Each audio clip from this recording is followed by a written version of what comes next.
लॉकडाऊनच्या काळात जिल्हाधिकाऱ्यांच्या पारित केलेल्या आदेशानुसार खामगाव शहरातील कृषी संबंधित दुकानांना वगळून सर्व दुकाने बंद ठेवण्यात आले आहे।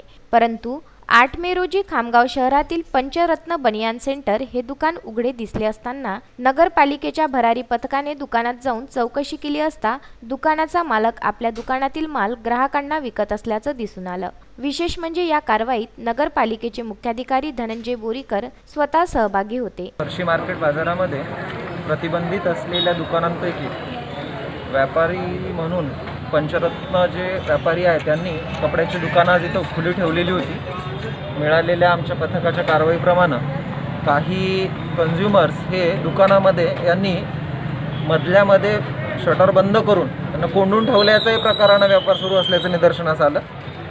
तर तपासणी केली असता सर्वांच्या समक्ष असंही निदर्शनास आलं की मध्ये विक्री चालू होती आणि बरेचसे ग्राहकसुद्धा मध्ये होते।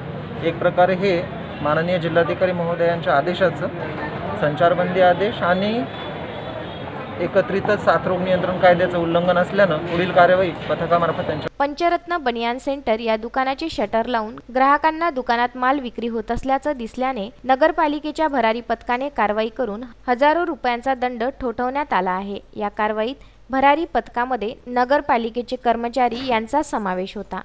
मोहम्मद फारूक, विदर्भ न्यूज, खामगाव।